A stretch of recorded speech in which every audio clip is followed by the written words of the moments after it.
Fin de espacio promocional y publicitario. Gonzalo Rosero. Credibilidad incuestionable. Yo creo en la radio. 824. Mi cordial bienvenida, señor economista Robalino. Está el exministro César Robalino con nosotros. Les saludamos muy cariñosamente y con el respeto de siempre. Lo propio a Marcelo Merlo, excontralor del Estado,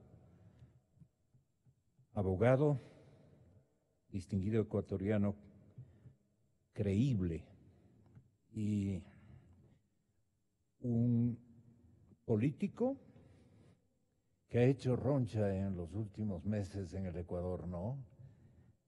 En el buen sentido de la palabra, hombre combativo y muy leal con sus ideas y las de su partido. Diego Salgado está también con nosotros, ex asambleísta, muchas gracias por la gentil concurrencia. Doctor Merlo, igualmente, muchas gracias. Todo el mundo se refiere a la necesidad de que el régimen del presidente Moreno nos ofrezca resultados concretos, no solamente sobre las medidas que logren establecer un balanceo más adecuado de los indicadores macro y microeconómicos. Esos referentes cuantitativos ciertamente están en la lona, como dicen los chicos de estos tiempos. Están complicados. Y el recetario, el conocido recetario, conocido para la etapa correísta, uno clave es el endeudamiento. Eso no quiere el país. Otro clave podría ser una fase impositiva terrible. Tampoco quiere el país. Tampoco quiere el empresariado. Pero tampoco quiere una tercera opción de aprovechar la coyuntura para volver a trotes no muy convenientes para la caja fiscal, con beneficiarios como determinados, no digo todos los sectores privados, los sectores productivos. Tampoco es una fórmula leal con el pueblo ecuatoriano. Tienen que haber otras modalidades y debemos inaugurar otros principios de equidad económica. Esa es nuestra lucha y nuestro empeño en el que todos debemos aportar ideas. Da la impresión, economista Robalino, desde ya me anticipo en señalarle como el primero en intervenir, da la impresión de que no hay mucho creativo ni en el anterior ni en este gobierno en materia económica. En esto hay que ser creativos. Ustedes lidiaron una buena parte de la historia económica con errores y con aciertos, pero de lo que yo recuerdo en mi reporterismo inicial, ustedes eran muy creativos y abarcaban abundantes instrumentos que daban solución a iguales, a idénticos o peores cuartos de hora que pasaba la economía ecuatoriana sin los apoyos que hoy tiene.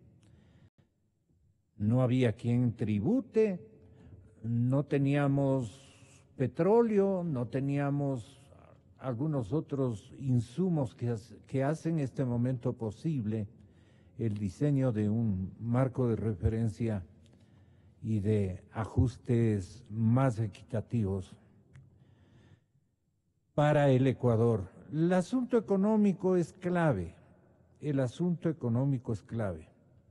pero hay un montón de dinero que este instante, señor economista Robalino, doctor Merlo, ex asambleísta Salgado, hay muchísimo dinero, incalculables cantidades de dinero que están buscando refugio, que si han encontrado refugios, escondites en todas partes del mundo, incluso que se tomaban los aviones del Estado para ir a hacer sendos depósitos de dinero mal habido.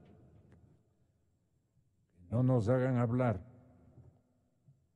Y entonces, este dinero no va a haber forma de traerlo de regreso, no estableceríamos un método investigativo, un formato creativo, igualmente creativo, para poder ver dónde están estos dineros, dónde están en depósito, porque deben estar en depósito. Los verdaderos dueños han hecho pasar hasta por 4 o 5 manos.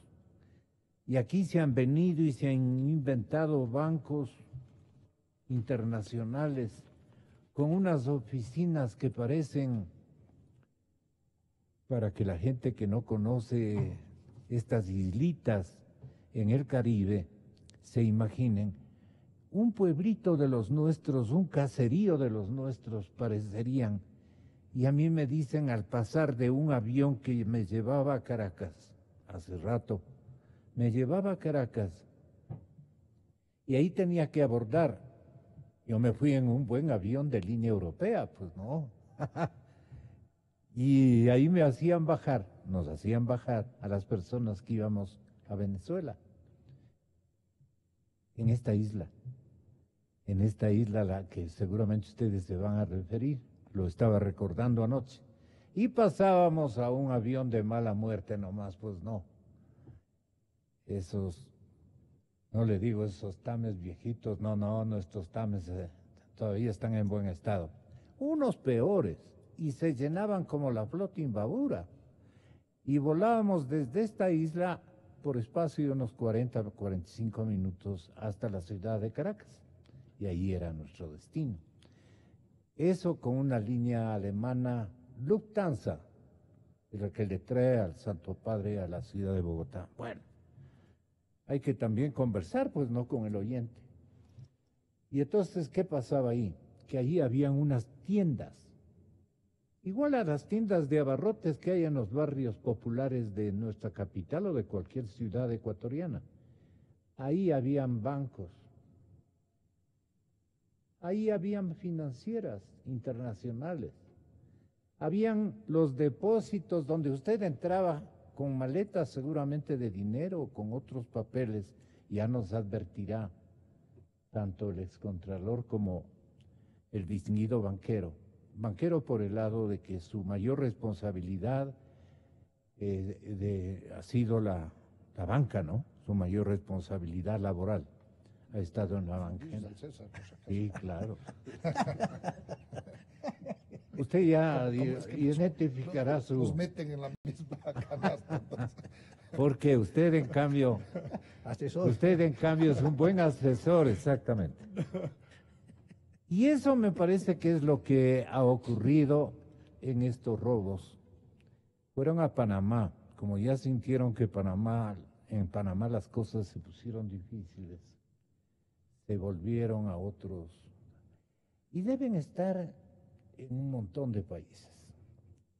Ese dinero de regreso a la caja fiscal, ¿no?, a propiedad del Estado, nos salvaría de un montón de obligaciones, nos haría pagar otra forma de financiamiento de estas nuevas fortunas de ladronzuelos y ladronazos que se han tomado, a mi juicio, por lo menos unas 3/4 partes del tamaño de la deuda ecuatoriana. Por lo menos unas 3/4 partes de la deuda ecuatoriana. Pongámonos en 60,000 millones. Si no es más, dirán el dicho social ecuatoriano, si no es más. Usted como banquero de profesión, como exministro de Economía, ¿qué prácticas sugiere se han dado en su lectura, economista Robalino, para esconder el dinero mal habido, el producto de los robos que ponderan unos y otros Incluso los mismos ladrones ponderan lo que se han robado, los mismos chuas, decimos en mi querida tierra otavaleña. Tenga la bondad, economista. Gracias, Gonzalo, por la invitación y es un placer estar aquí con los dos distinguidos amigos que tienen tanta experiencia en la vida política y jurídica del país.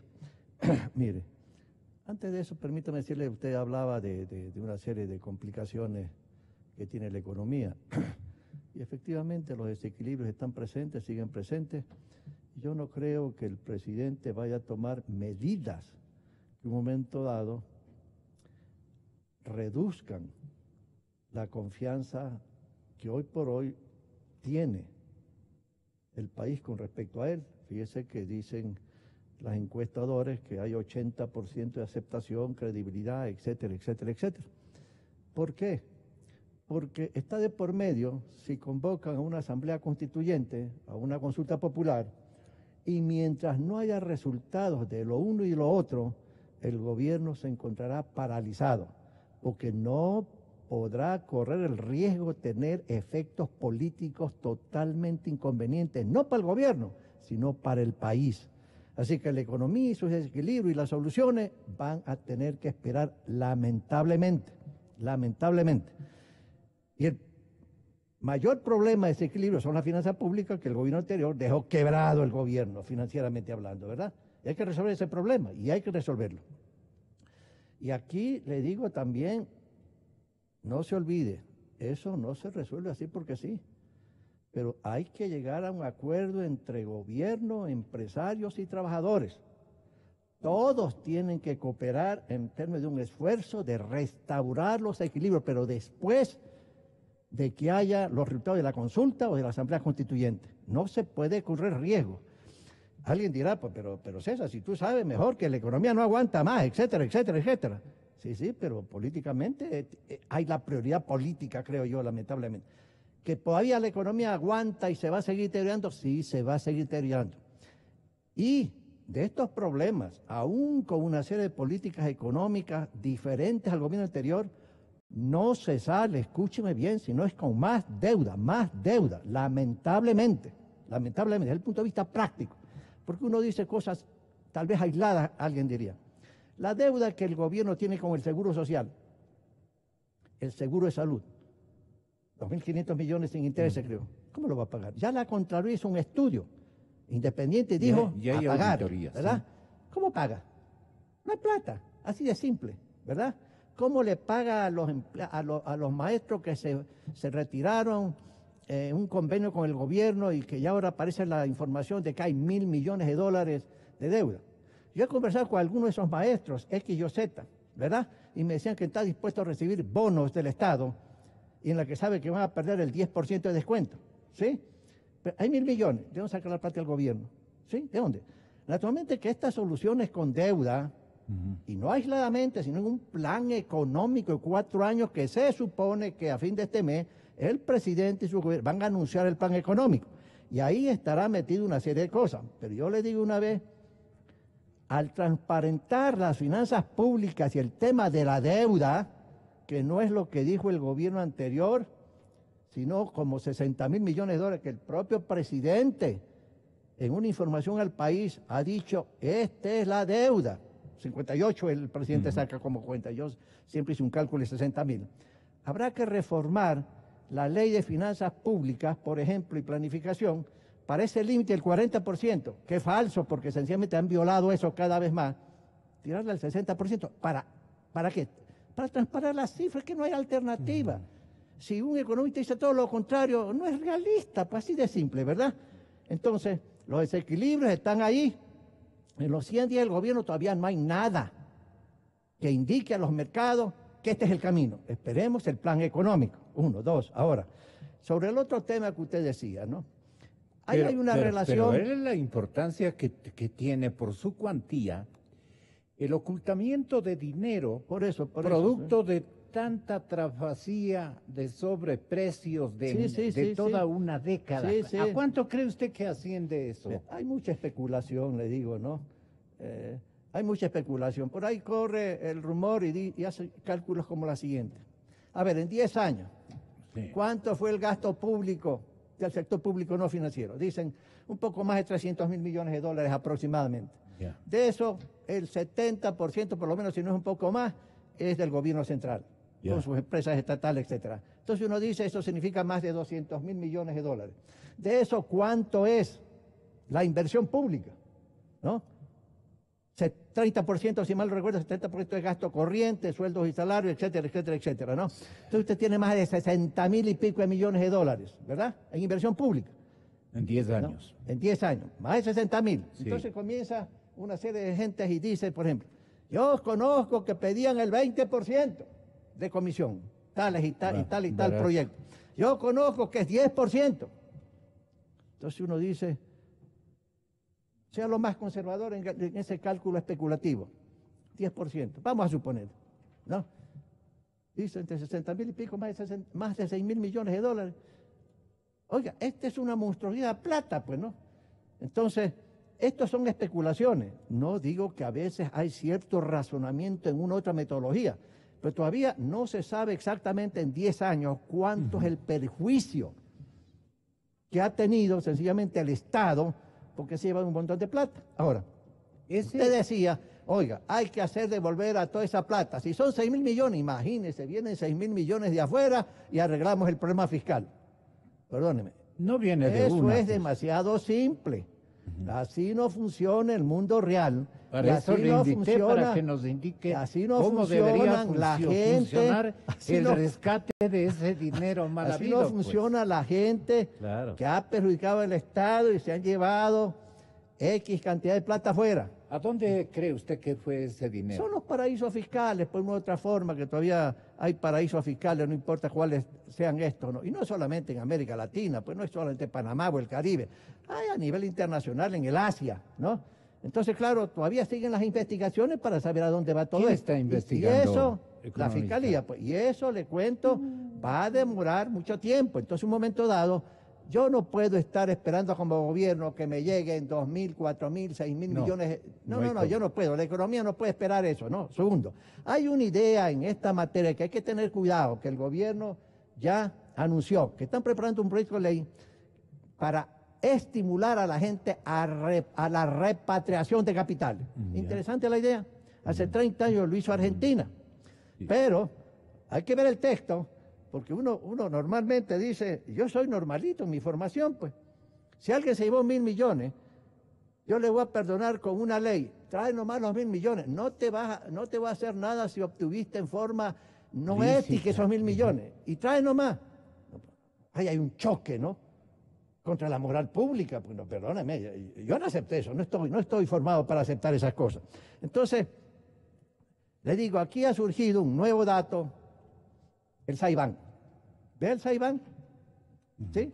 Una sorpresa porque nadie sabía eso. Claro. Y todavía hay información aislada, porque todavía este tema está medio confuso. El señor que representa ese banco afuera, en el Caribe, dice, yo no he hecho operaciones prohibidas por la ley ecuatoriana. Eso significa que ha hecho operaciones.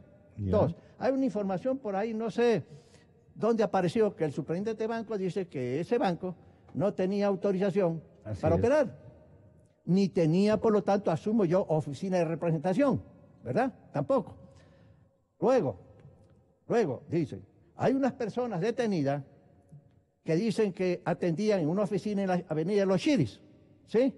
Entonces yo digo, ¿esa oficina de quién era? ¿O esa casa de quién era? ¿De Saibán? ¿Es cierto o no es cierto? Nadie sabe todavía.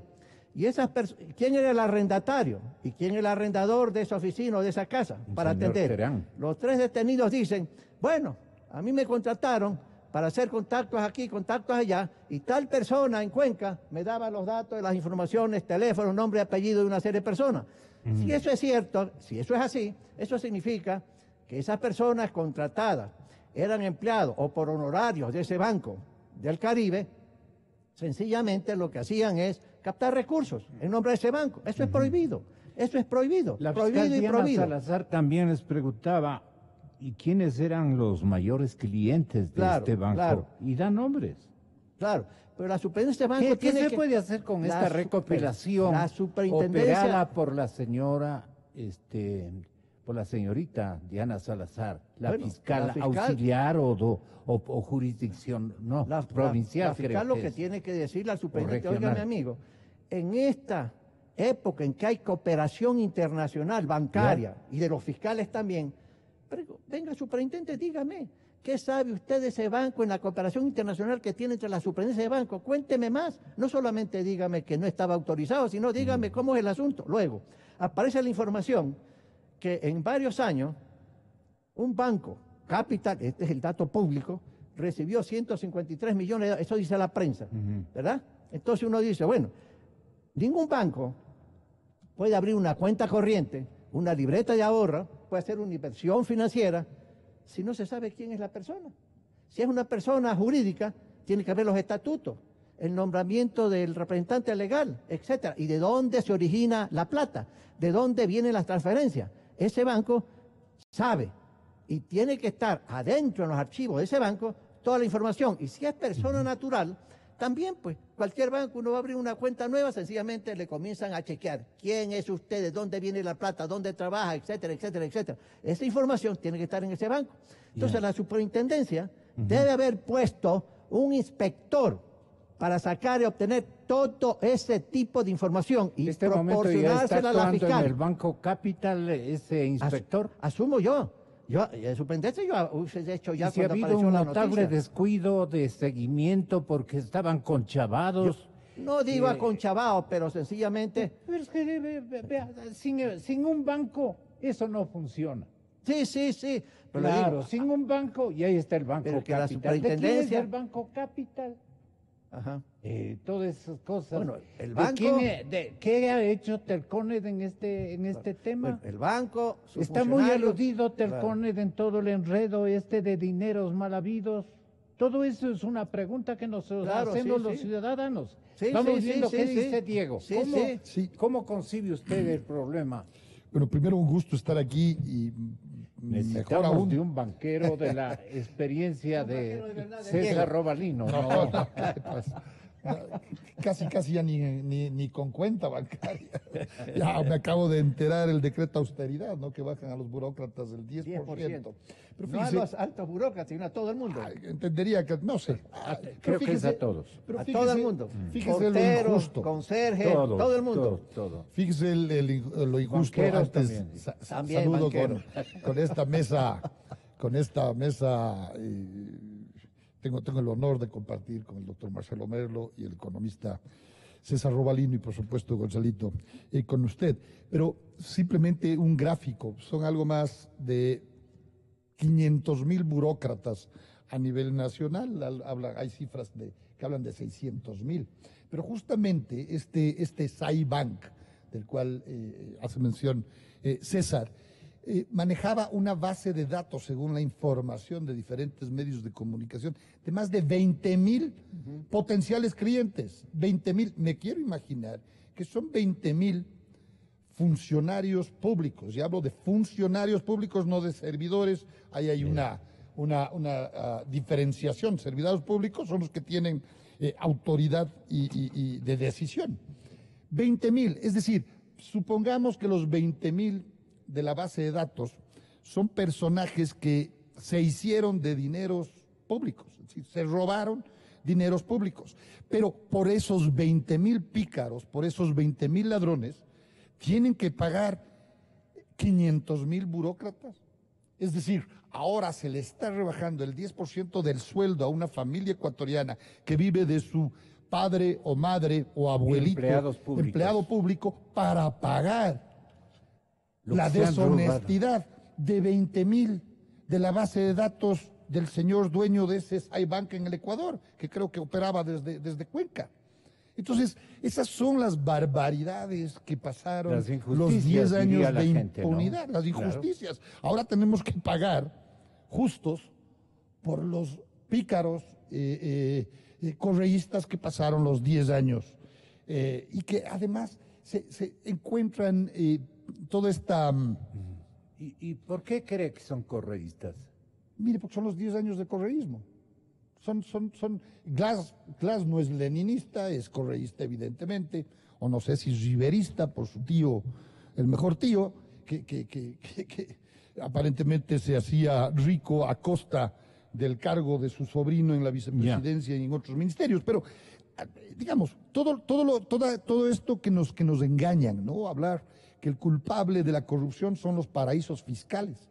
Entonces es como que el destino del narcotráfico, de la droga, es el culpable. No, pues sí, primero hay la droga, para después encontrar las vías truchas para poder ingresar la droga y poder comercializar. Entonces, los ecuatorianos yo creo que ya necesitamos un baño de honestidad y dejarnos de hipocresías, ¿no? ¿Dónde radican las hipocresías? Mire los discursos de que por ejemplo, 10 en años... el ámbito de Odebrecht, ¿dónde radican las hipocresías? Bueno, no, ahí es absolutamente claro y de frente pero el mayor que hubo corruptor es coimas. Odebrecht, y Claro. comenzó por OAS. Sí, Y pero luego, y yo creo que comenzó por Andrade Gutiérrez, luego vino OAS, y luego Odebrecht, y luego otra. Y ahí cuando hablo OAS, estoy haciendo, y la gente en este momento debe estar haciendo una asociación de ideas con los que creyeron que con el poder del hermano ellos podían alcanzar los mejores y mayores contratos de estas compañías corruptoras. y se quedó casado. Y se quedó callado. y el está hermano se calladito convirtió en uno ahorita. de los referentes Exacto. morales del país. ¿No es cierto? Entonces diciéndonos qué es lo que tenemos que hacer los ecuatorianos y ¿Cuál y es la cuídate del pregunta ojo. clave este momento para rescatar ese dinero? Yo insisto, yo de leyes sé muy poco, pero ¿cuántos y cuáles son los contratos en donde participó Odebrecht, por ejemplo? Es fácil. Fíjese, ahora está de gran fiscalizador el señor Pavel Muñoz, cuando él era el que firmaba como director de la empresa pública Petroecuador. ¿Quién es Glass? Es el otro firmante de los tres. Y el señor, de acuerdo a la época que ya se fue, entiendo que vino se me va el nombre. La Secretaría de No, papaya. Planificación, dice usted, daba vistos buenos para que se Era firman los parte- contratos. El secretario Porque de entonces planificación él era pasó parte, ahí buen tiempo, pues. pero el secretario ¿Y de entonces qué se planificación hace el era tiernito? parte del directorio de la nueva empresa pública Petroecuador, creada por el presidente de la República, de acuerdo al decreto que el número me olvido, pero era Pavel Muñoz, Pastor y Glass. Y además, de los 4 vocales, o de los 3 vocales, perdón, el único que tenía nombre y apellido es el ingeniero Jorge Glass Espinel, si no me equivoco, el apellido. Entonces, ¿qué nos damos tantas vueltas? ¿Cuáles son los funcionarios que firmaron? ¿Quiénes son los funcionarios que firmaron los contratos con Odebrecht? Ahí están. Ahí están. ¿Qué espera la fiscalía para actuar? ¿Usted qué dice, Esa es la hipocresía, doctor Gonzalo. Merlo? Usted es el hombre de las cifras y guarda muchos datos significativos. La costumbre, ¿no? Como es contralor del Estado. Claro, por eso Gran digo. experiencia. Claro que sí. Bueno, un saludo Los 3 están muy bien escogidos, vaya. a Diego, a César y Gonzalo, por supuesto, y a la radio audiencia y teleaudiencia ahora. La pregunta que hacía Gonzalo Rosero, y esto para que los radioescuchas nos ubiquen en qué tema estamos en este momento, es ¿qué hacer este momento para que con el menor costo social se pueda financiar este salvaje presupuesto del Estado en definitiva? ¿Y cómo recuperar el dinero que se han robado? Hablando de cifras, ecuatorianos, es importante iniciar un proceso, y lo digo en los términos más delicados, de descorreizar al país. Porque es lamentable, por ejemplo, que anoche un grupo, entre comillas, que ya va a dejar de llamarse Alianza País, y hay una orden del economista Correa de que se busque otro nombre, porque parece que esto les molesta. Es importante recordar que entre 1970 Pero usted se va muy abajo. hasta el año 2006, Sí. o sea, toda esta época que Permanentemente se ha dicho de la corrupción, de la partidocracia, ¿no? Ahí está el gobierno militar de Rodríguez Lara, de Poveda. Esos fueron honradazos. Jaime Roldós, En comparación a los actuales, los militares Bueno. fueron honradazos. El poder de compra que tuvo la economía nacional por los ingresos que hubieron fue de 229.778 millones de dólares, medidos en dólares, En ese periodo. no en dólares corrientes, sino en dólares de De 27.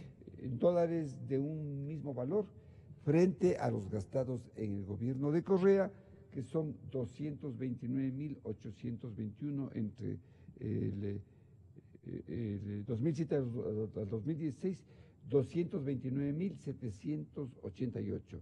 Y del 70 al 2006, 229.821, es decir, prácticamente lo mismo. Pero aquí viene lo más grave de todo. En el gobierno del señor Correa, del economista Correa, del expresidente Correa, el presupuesto del Estado subió de 8.000 millones a 36.000 millones. 4 veces. Y el gasto público, el gasto de salarios este momento, el gasto de salarios este momento, alcanza a 9.000, gasto en personal, 9.192 millones de dólares. Es decir, las cifras nos están indicando que ha habido un despilfarro salvaje. Pero lo más grave de todo es que, a pesar de este despilfarro, el crecimiento del país prácticamente es casi la mitad entre el 2007 y el 2016, casi la mitad, el crecimiento promedio anual de crecimiento entre el 2000 y el 2006.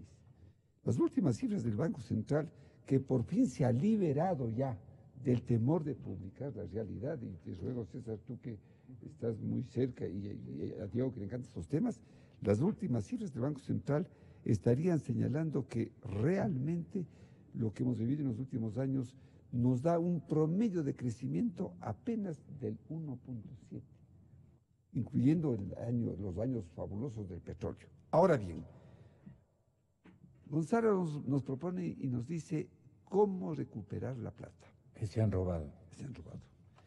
Yo me he dado el trabajo, un poco largo, pero lo voy a hacer en una súper síntesis. Súper.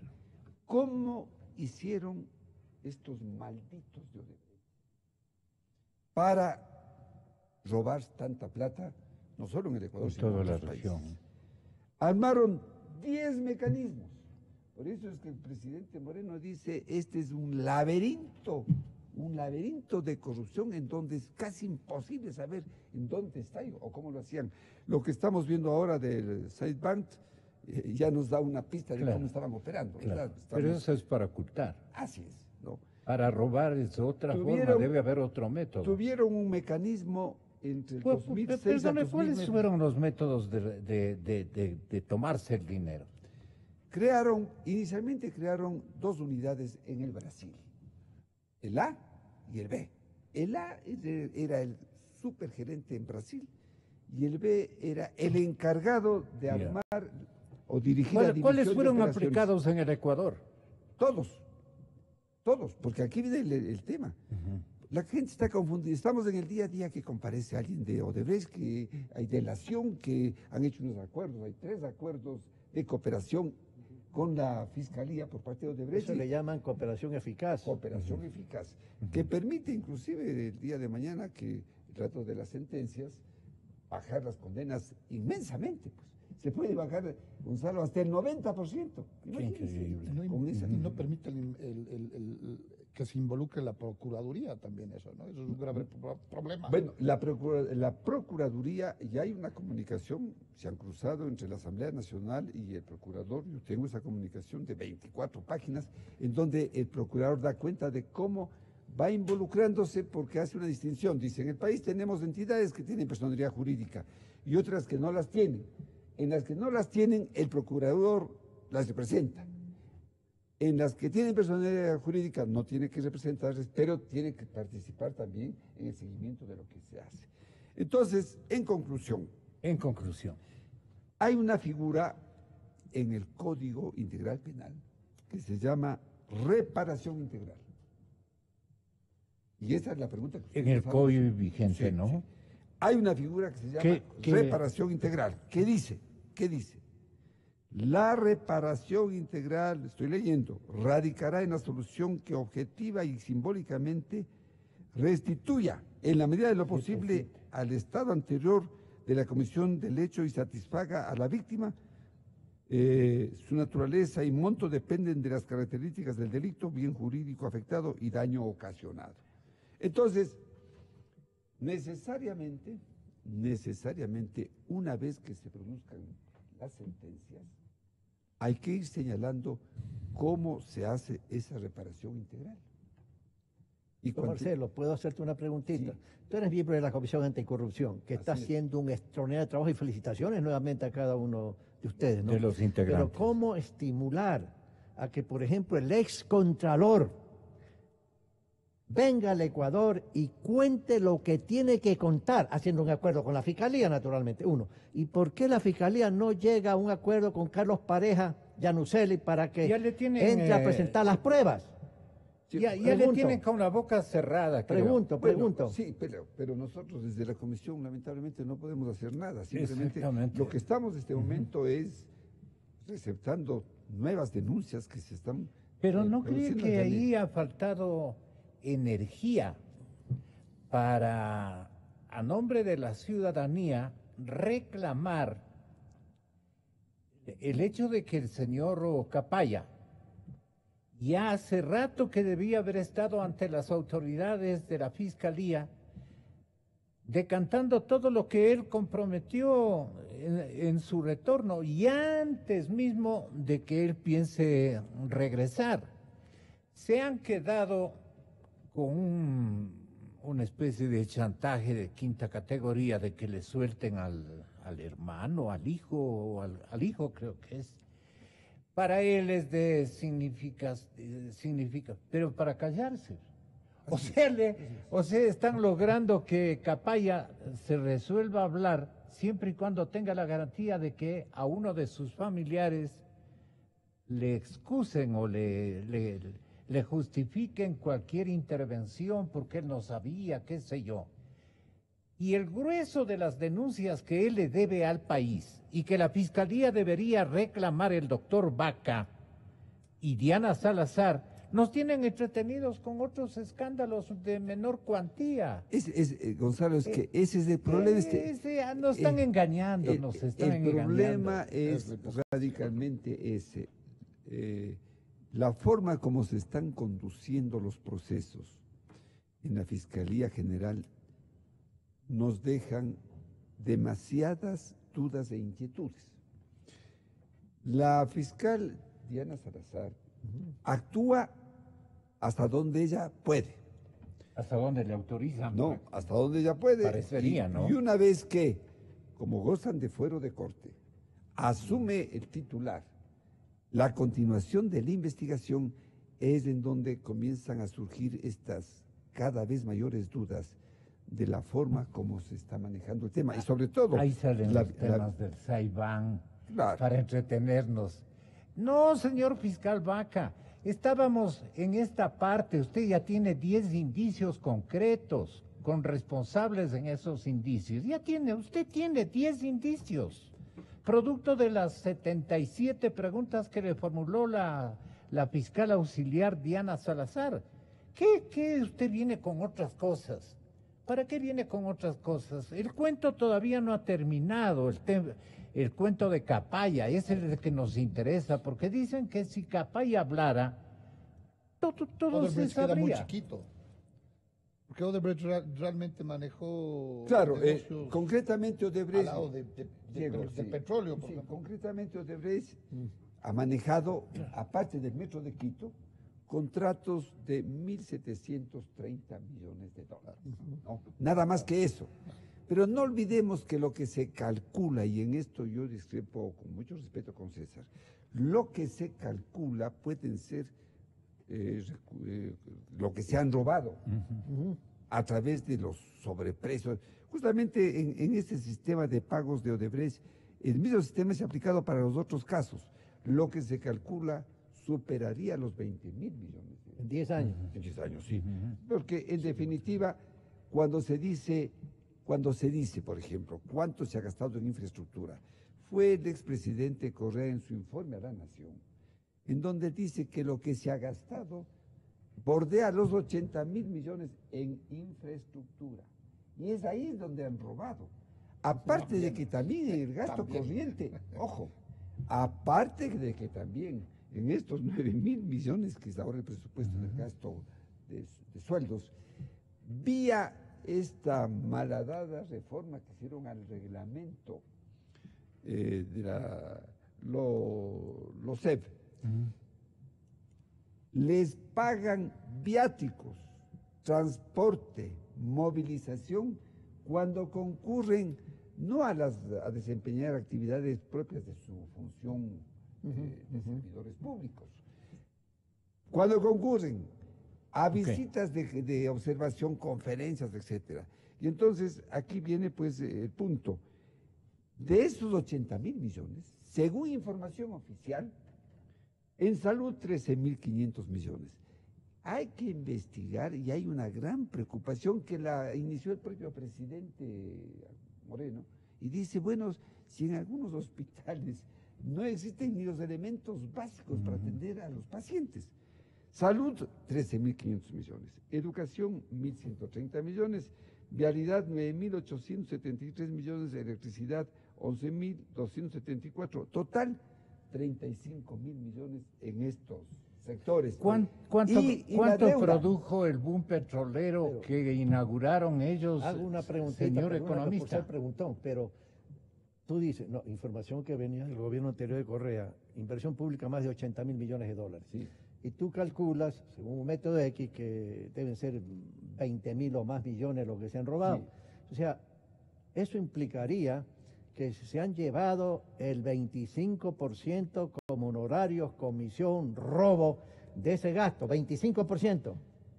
Ey, es que cuando yo escucho claro, eso, digo, pero es una monstruosidad, entonces lo que ha pasado, pues terrible. Pero vamos al grano, pues, si solamente, pongamos el caso concreto de la refinería de Esmeraldas. Esmeraldas. Claro.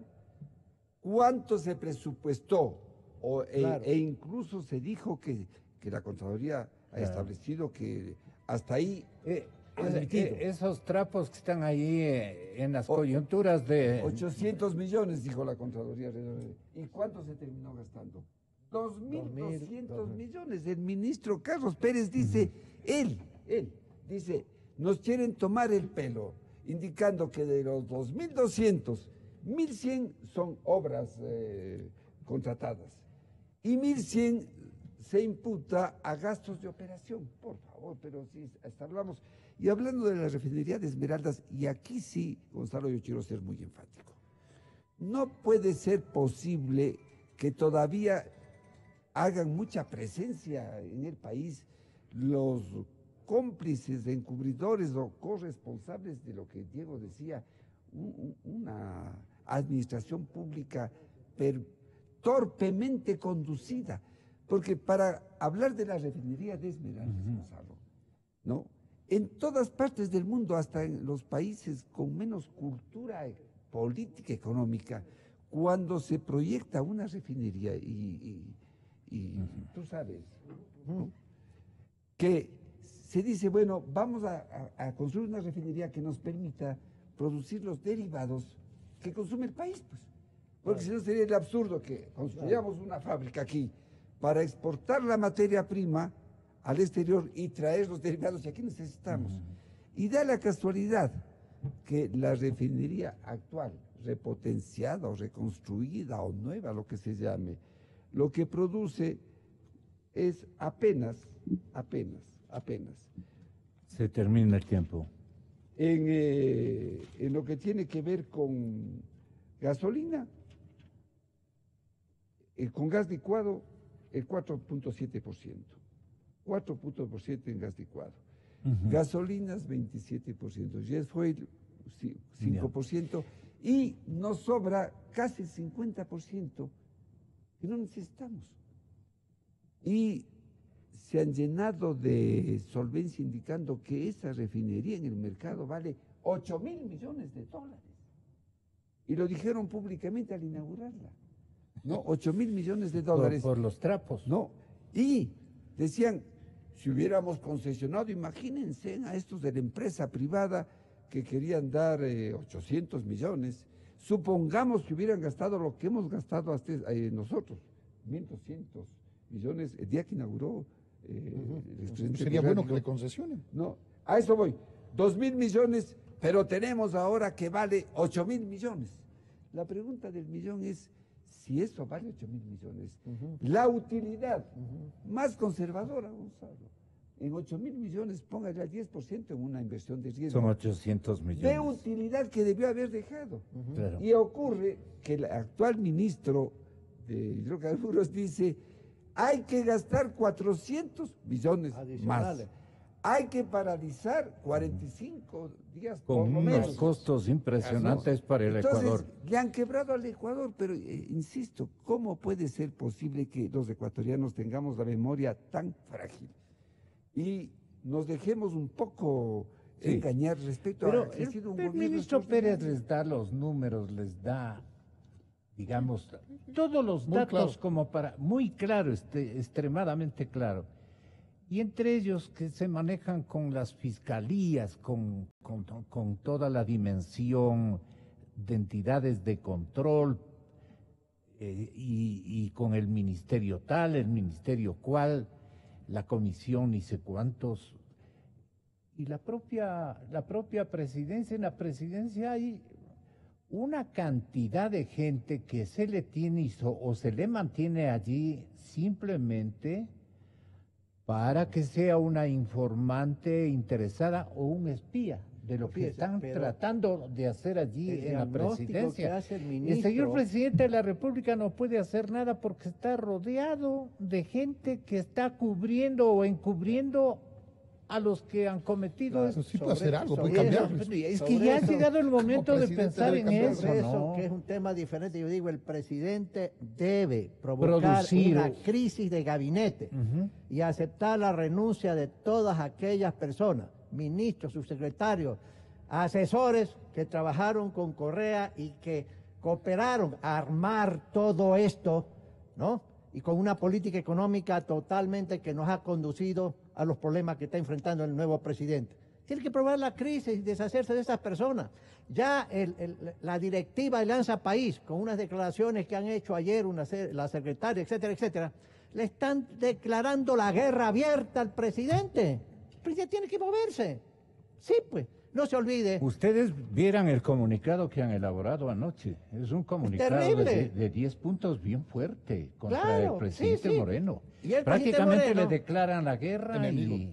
Por eso. y lo trapean Tiene que del actuar el partido de presidente, no hay más gobierno, del remedio. partido Alianza País, Y yo ¿no? diría que el presidente debería actuar, porque si este momento medido, no sé si Diego, tú sigues las estadísticas de la medición de credibilidad que tiene este momento. Tiene más del 80%. Más del Lo 80%. que he visto públicamente, sí, claro. es Claro, y un entonces, promedio altísimo. ¿de dónde sale ese 80%? Se supone que si ganó las elecciones raspando el 40%, porque Ajá. del total de los 12.800.000 electores tuvo el 40%, ¿no es cierto? Más o menos. Si llega al 80% es que los ecuatorianos, este momento, concuerdan con lo que él viene denunciando día a día respecto de la corrupción. Ujú. Y esas frases que viene lanzando Ok. Sí, permanentemente. a mí me preocupa Usted algo. termina el Yo programa. sé que la preocupación está en el monto de dinero que hablábamos con César antes de entrar. No podemos imaginarnos cuántos son 1.000 millones de dólares, peor 20.000 si es que ha sido, si es que ese es el monto de la corrupción, que ha causado la corrupción. Por lo tanto, es muy importante el dinero robado en los 10 años de correísmo. Pero también yo, digamos, como político, yo tengo que poner el dedo en la daga. ¿Qué pasa con el Consejo Nacional Electoral? Primero, la Superintendencia de Bancos, inamovible, casada, pasiva, hace sospechar de que capaz que es parte de esta red de corrupción. Pero me muevo yo al Consejo Nacional Electoral. Si es que la Fiscalía está involucrando a la familia o a miembros de la familia, el jury, por ejemplo, se dijo abiertamente, y creo que es correcto, que fueron también parte de la financiación, del financiamiento de la campaña de Lenín Moreno y Jorge Glass.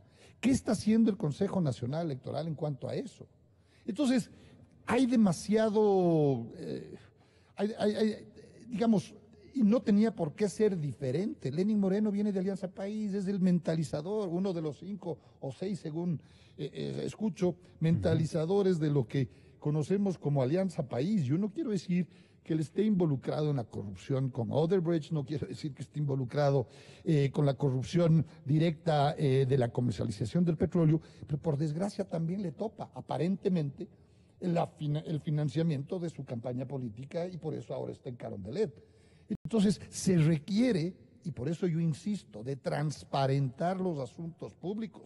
Si es que realmente el señor Lenín Moreno tiene las mejores intenciones, permita que se investigue. No puede ser parte de una comisión de anticorrupción. ¿A usted le parece que está permisible a que las cosas se queden donde están? Absolutamente. Es la señora Roxana Alvarado, ahora ministra de Justicia, la que mantiene a una serie de funcionarios que fueron parte pues, del correísmo. Ella fue la defensora de los 10 años de correísmo. Ella mismo le mete juicio político a una Pero empresa. ustedes tampoco hicieron nada con el ex fiscal general de la República, época donde se perpetraron los peores latrocinios que hasta ahora no tienen ningún viso de esclarecimiento. Es verdad. Y cuando ustedes estuvieron de asambleístas no hicieron nada. Bueno, todo el mundo somos culpables de alguna manera. De alguna manera.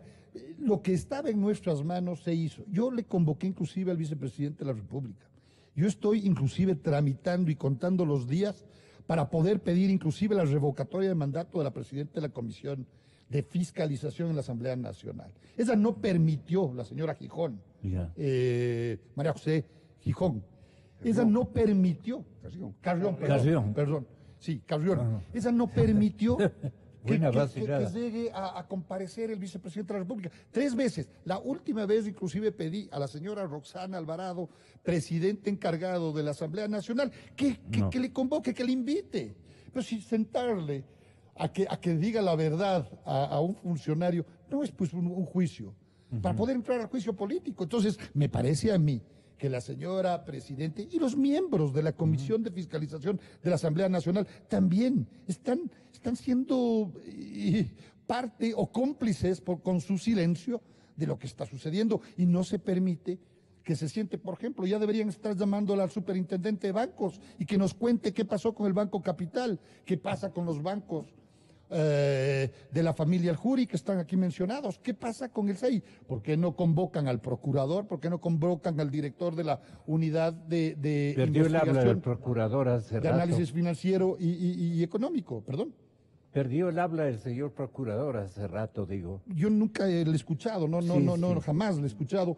Entonces, ¿qué hemos podido hacer los asambleístas en ese entonces? Y ahora lo que hay que buscar es cómo desenredar toda esa maraña tejida por el correísmo gigantesco. Entonces, yo sí creo, y bueno, y ahí vamos a entrar en otra materia, la consulta popular, la asamblea constituyente, en fin, porque con la mayoría sentada en la Asamblea Nacional de Alianza País, y fíjese, personajes como Albornoz, exministro de Hidrocarburos, como Pavel Muñoz, ex miembro del directorio de Petroecuador, como el señor que saltó ahí, el ministro de Educación, que también tienen mucho que contar al país, y ahora de fiscalizadores. Entonces, y yo puedo entender. Yo pienso que lo único que requiere el país es llenarle la institucionalidad del país, el mismísimo Congreso o Asamblea, de garantías a Capaya para que diga lo que comenzó diciendo en la ciudad de Miami.